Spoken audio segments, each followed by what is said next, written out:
urupapuro rwa 21 ndasoma ingene Herode yishe Yohana umubatizi.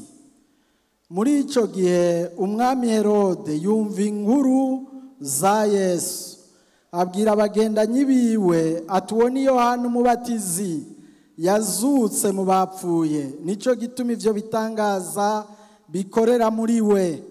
Kuko Herode yari yarafashe Yohana akamuboha akamushira mwibohero ku bwa Herodiya muka Filipo mwene se. Kuko Yohana yari yarabwiye Herode ati nikizira kumwabiriye, agomba kumwica ariko atinya abantu kuko bamwiyumvira ko ari umuntu avugishwa n'Imana. Umunsi wo kwibutsa ukuvuka kwa Herode ushitse, umukobwa wa Herodiya atambira hagati ya bose anezereza Herode. Nico catumye amwemerera murahiye kwamuha ico yomusaba cyose. Nawe amaze koshwa na nyina ati mpera ngaha kumubehe umutwe wa Yohana umubatizi. Abami ba kabiri igice cya kabiri umurongo w'9. N'urupapuro rw'120 mu isezerano rya kera. Abami ba kabiri igice cya kabiri ku murongo w'9. Ndasoma bamaze kujabuka, Eliya barira Elisa ati nsaba icyo ugomba ko ndagukorera ntaratandukanywa nawe. Elisa aramwishyura ati nabarume imigabane 2 y'imwemu yawe ngwimbeko. Ijambo ry'Imana nanje ngira nongere ko ku ijambo duhejeje kumva niri jambo guhitamwo neza. Shengero ry'Imana ndabifurije guhitamwo neza. Shengero ry'Imana ndabifurije guhitamwo neza. Murakoze cyane, Imana ibahezagire. Amajambo nja kuvuga nja guhamagarara ku mazina ane. Ayo mazina ane, uwa mbere ni Herode. Muri Israel imico imwe irasa n'imico yacu. Twebwe harabaho mwambusa wa mbere n'uwa kabiri n'uwa gatatu n'uwa kane mbere n'uwa gatanu. Bajya tusoma ba Herode muri Bibiliya si umuntu umwe, ariko abaye umwami yaca yitwa Herode. Uyu rero Herode tusomye hano n'uwitwa Herode Antipasi wa mbere. Uyo Herode Antipasi wa mbere yari umwana wa Herode le Grand. Hanyuma rero uyu acarongora umugore wa mbere, umukobwa w'umwami wo muri Arabiya. Ariko aragera igihe aramwirukana, acarongora uwitwa Herodiya. Uyu Herodiya nawe yari umugore wa Filipo. Uyo Filipo yari mwene se. Herodiya carahukana aza kurongogwa na Herode Antipasi. Hanyuma rero uyamaze kuvana n'umugabo ava yabyaye umwana umwe yitwa Salome. Uyo mwana barazanana kwa Herode Antipasi avuye kwa Filipo mwene se wa Herode. Amaze gushika, hanyuma ugira gatatu ni Yohana umubatizi. Yohana umubatizi yari umuvugabutumwa nkanje, nk'uko kwiwawe yari umukozi w'Imana nk'aba tubona yari umukozi w'Imana. Icyo Yohana ndusha nuko Yesu yigeze kuvuga ngo mubavyawe n'umugore nta uzoruta nde? Yohana. Hano nagira nsabe utavyawe n'umugore ashira ukuboko hejuru. Utavyawe n'umugore nashira ukuboko hejuru. Nukuvuga twese nta uruta nde? Shengero ry'Imana twese nta uruta nde? Yohana. Hanyuma rero ariko igikorwa yari afise Yohana cyari ico kwerekana Yesu. Akavuga ati nguyo Yesu yavuze ngo jewe ntarabaho, uri nyuma yanje yabayeho jewe ntarabaho. Aravuga ngo jewe ndababatiza mu mazi, ariko uri inyuma yanje azobabatiza muri mpwemu yera. Imana ishimwe cyane, ishengero ry'Imana. Hanyuma rero umunsi urizina aja abona Yesu, aca aravuga ngo nguriya umwe navuga, ngujya umwagazi w'intama w'Imana akuraho ibyaha by'abari mu isi bose. Imana ishimwe cyane. Uyu Yohana ngiyo misiyo yari afise. Weho wa mukozi w'Imana ufise misiyo ngi hano ku isi. Hano werekana nde wa mukozi w'Imana? Mbega werekana Yesu cyangwa ufise ibindi werekana? Wa mukristo wicaye hano, misiyo kuko ku isi turiko turarengana, n'umwanya muto gose tukarengana. Igikorwa Yesu azovuga ko wakoze hano ku isi ni giki? Mbega nuguteranya, mbega nukwararaza. Iyo niyo misiyo yawe ufise. Yohana misiyo yari afise, yavuga ngo ngujya umwana w'Imana akuraho ibyaha by'abari mu isi bose. Umunsi urizina Yohana ategwa iteka nk'iri nanje natewe ryo kuvuga ijambo ry'Imana. Je nababwiye ningira ndababwire guhitamwo neza, ariko Yohana siryo jambo yari afise nyamusi. Ijambo yari afise byari ukuvuga ko kwahukana ari icyaha. Kwahukana ni icyaha. Aravuga ati Herode wakoze icyaha kuko wabiriye uwundi mugore ukahukana ugatandukana n'umugore wa mbere. Herodiya uri umusambanyikazi, kandi ubwo busambanyikazi si ubundi wataye umugabo wawe ujya kurongogwa n'uwundi mugabo. Ngo Herodiya kubwiwe iryo jambo byamwereka ko akwiriye kuva ibwami. Biramubabaza, abwira Herode ko ategerezwa gupfa, ariko Herode ntiyamwica, amushirisha mu ibohero. Ngiyo haca haba silence. Mwabakozi b'Imana, hari abazobabwira kutegerezwa kugumya ntuhore kujya kuri wategerezwa kuvuga. Kujya kuri mukozi w'Imana wategerezwa kuvuga, hari abazokubwira kudategerezwa kukuvuga. Kujya kuri ariko ni wakuvuga, menya ko ijuru rizotangaza riti mu bavyawe n'umugore nta urutujya. Abakozi b'Imana bifuza kuvuga ukuri, shira amaboko hejuru. Imana izibazigame, mwame muvugisha ukuri. Baririmbyi mwaciye ngaha, icomba ni wavuga iko ijambo ry'Imana rivuga, ijuru. Haleluya. Mu bavyawe niki n'umugore nta uruturya.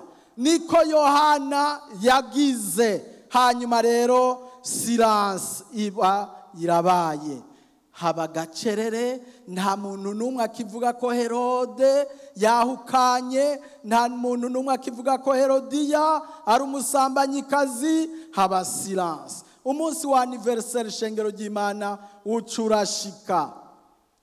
Hari yakoraniye abantu barutaba, abashikiranganji sinzi uko bigenda birutana, ariko abakuru bose niyo bari. Hanyuma abatamba bari bateguwe ku munsi w'ukuvuka kwa Herode, bose niho bari.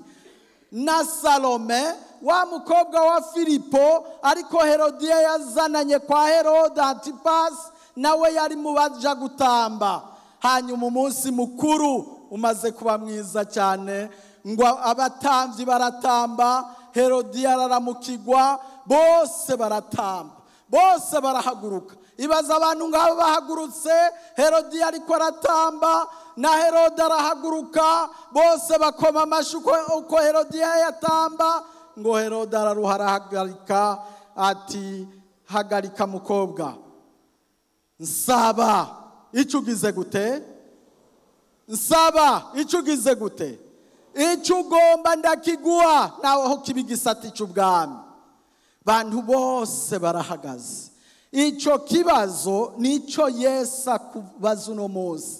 Ico kibazo nico utegerezwa kwishura uno munsi. Yesu ajya kukubwira ati nsaba ico ugomba ndagira gute ndakiguha. Hanyuma rero ngo wa mukobwa gihagaze, muribuka ko ico kibazo cyabajijwe Salomo yabajijwe ngo nsaba ico ugomba ndakiguha. Salomo yasavye ikibagenzi ubwenge, yasavye neza. Uyu twasomye Elisa nawe nyene yarakibajijwe na Eliya, bari mu rugendo ngo bajabuse.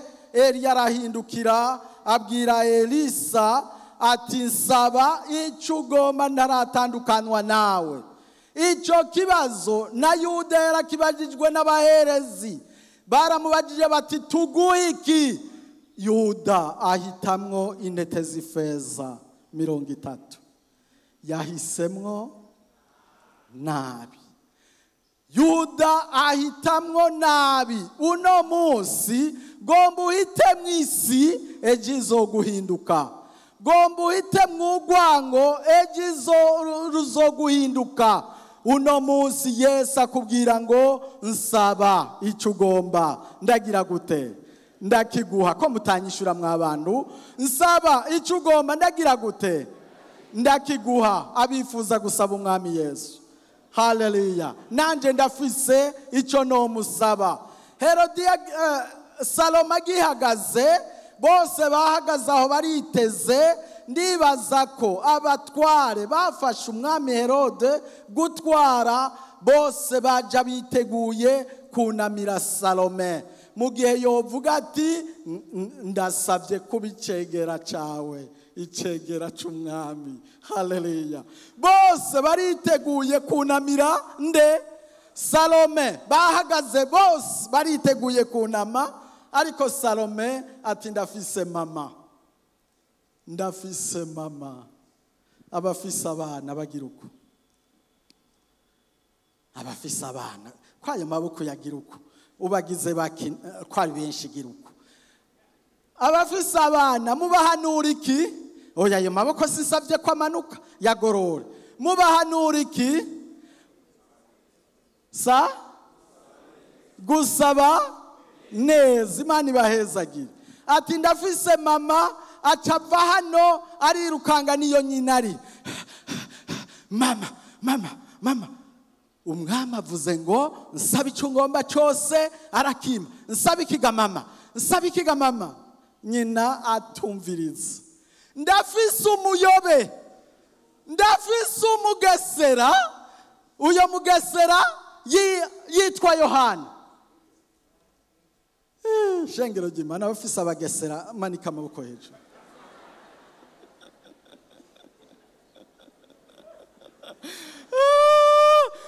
Ubu nyene ndagusavye ugenda ubwire mwami uti umutwaye Yohana. Mama, ico nico ndi nyoko mwagwaruka urahitamwo neza.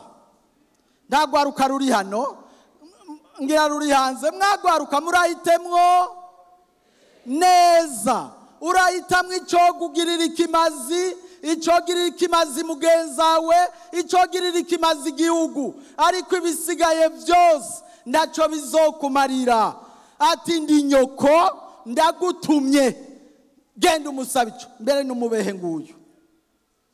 Bajabona kagakobwa karagarutse n'umubehe imbere y'umwami. Bose bariteguye.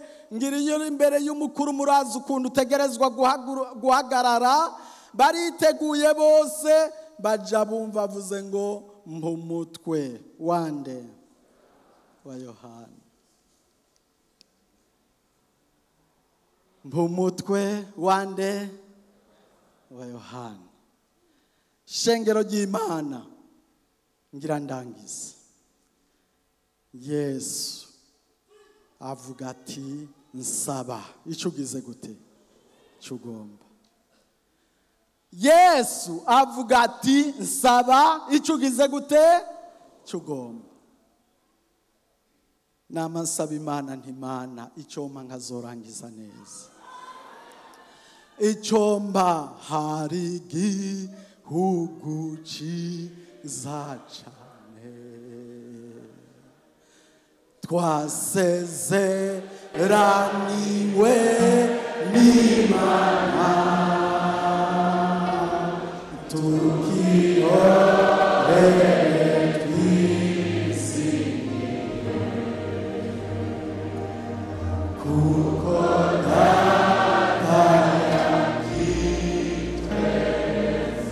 wowe ufise igeragezwa saba Yesu uti Yesu mpa ubushobozi bwo kuryihanganira abafise icyo basaba Yesu haguruka dusenge Imana ariko umuntu agira ati Imana nanjye ndafise icyo natura turiko tubasengera abariko barasaba Yesu tambuka uze Imana ibahezagire aheza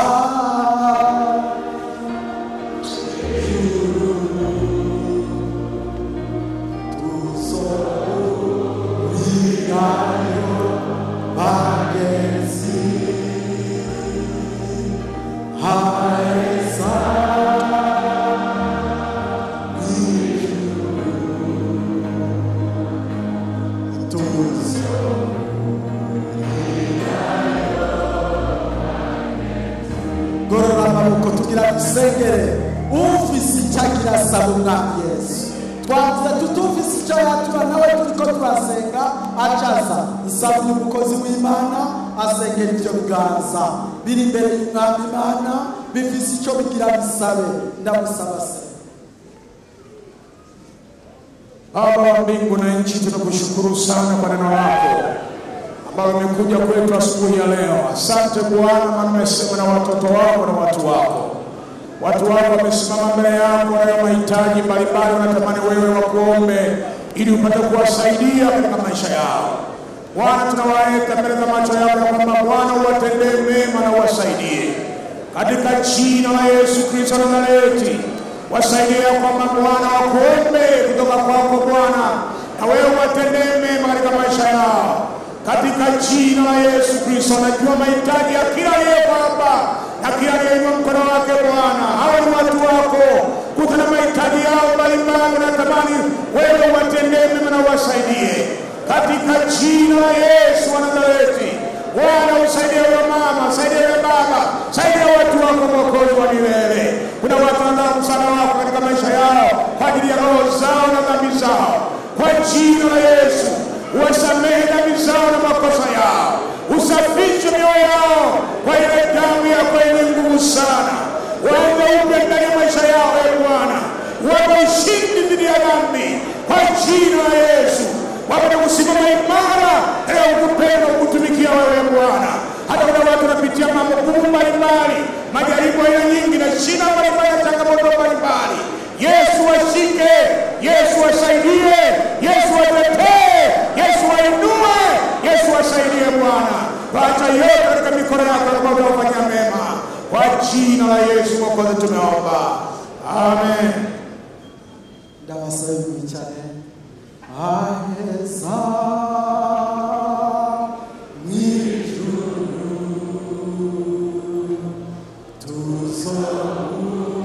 tuzohurirayo bagenzi.